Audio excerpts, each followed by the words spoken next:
Hi everybody and welcome to another video. My name is Richard Seidlitz, aka Tealum01, and I'm the owner of redpants.lol. Today's video is going to be a little bit different than what I usually do. Usually I show you how to work on the car, kind of give you an overview of the jobs, just sort of a guidance to show you how to do certain jobs, but this one's going to be more informational than anything else. The reason I'm doing this is because when I first got into Aston Martins several years ago, there wasn't any information for them. I came from a lot of Subarus and BMWs and anything Japanese, and anything you want to know about those cars is online. I mean, every nut and bolt is cataloged up and down and sideways. Astons are the complete opposite, and so I set out to change that when I first bought mine. It's been about 5 years now since I bought my Aston.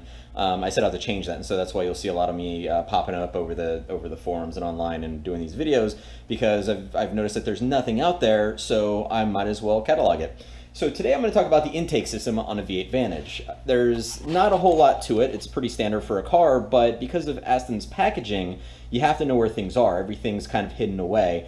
So what I'm going to do is go over this. As you can see, I'm still tearing apart the body of my car, which makes this perfect because now you can see pretty much everything on the front end. So the first thing we're going to do is start at the top. Actually, you know what? We're going to start at the beginning because that would make sense because I'm smart like that. So this is where the grill of the car would be. And this right here is the inlet. This is basically, it's a ram air duct that comes down and it splits in two directions. You've got the driver's side and the passenger side, well, depending on what country you're in. But it goes down and it splits in two. Pretty straightforward.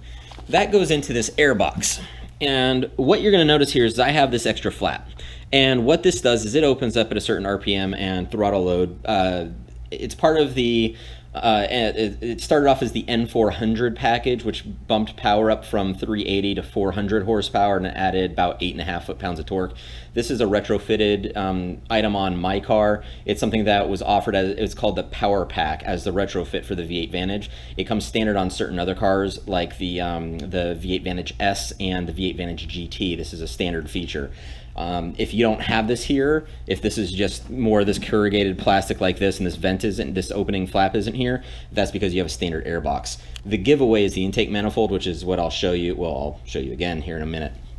So the air gets pumped in. This is the bottom side of that inlet duct right here. It comes into the bottom portion, and inside of here is the air filter. So if you've watched my intake air filter video, the installation video for that, this is the box that you're looking up into, and you have a filter inside of there.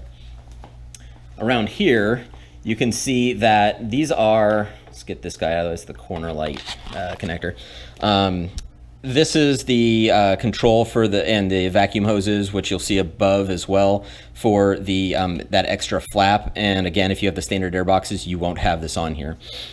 So this right here is the MAF housing. It's this tube. You can see the MAF connector right here. If you change out these MAF sensors, which I have a write-up on my website, if you change these out, you need to be aware that there are Torx bolts in here, and they're not just any Torx bolts, they're security Torx bolts, and that is the stupidest thing ever, Aston Martin, if you're watching this. There's no reason for this, and to make it worse, there is a red security tab that you have to pull up on before you can push this in to release the clip to pull this out. So if you don't know that tab is there because you're coming in from this side and you don't see it, and you don't know that these are security Torx bits that you need for this, you're gonna hate everything. I don't know why they did this. It's complete overkill to keep these MAF sensors in place. It's the silliest thing ever, but it's there. So you need to know this if you're changing out your MAF sensors, but that's where they are. So we'll continue up. You can see the MAF tube goes up and it turns into this more of this corrugated sort of slinky type hose. And when we come up top, you see it up here. And it runs along. So the other side, you have the airbox up here, the airbox on the other side, the hose comes up and they join together right here. This is the vacuum line that goes down to each of those airboxes, and then you have the manifold right here. You have the throttle body and then the manifold. So what you want to do with this is, you see a lot of these manifolds are gray. On the V8 Vantage S and the V8 Vantage GT and the Power Pack, they're black. They do that so you can easily identify them, plus it looks pretty cool. The only physical difference between this manifold and a gray manifold for the 4.3 liter is the black one has this extra vacuum hose nozzle right here. That's the only physical difference. This is what they added to these in order to run this vacuum hose. So If you see the black intake manifold, that's what it is. Quick little sales pitch. Obviously, my videos are funded by my sales for my website. And so one of the things I wanted to show on this is that inside of these hoses, there's these quick connects. And if you don't have a catch can on here, you're actually going to see some standing oil right here. That's pretty much my sales to pitch to people that aren't sure whether or not a naturally aspirated engine needs a catch can. I say pull this hose off and you're going to actually see oil sitting there. This is directly into your intake manifold, so you can see why that would be important.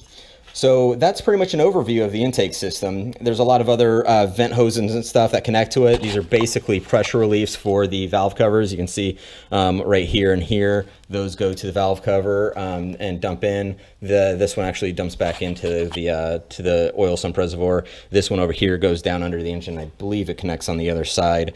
But this is really all there is to the intake system. It's pretty straightforward. The only problem with it is it's all packaging. If you don't know that the air boxes are hidden underneath the headlights inside of the front bumper, you're never going to find them unless you chase these hoses, but they go through the chassis, and so you can't really see them too well.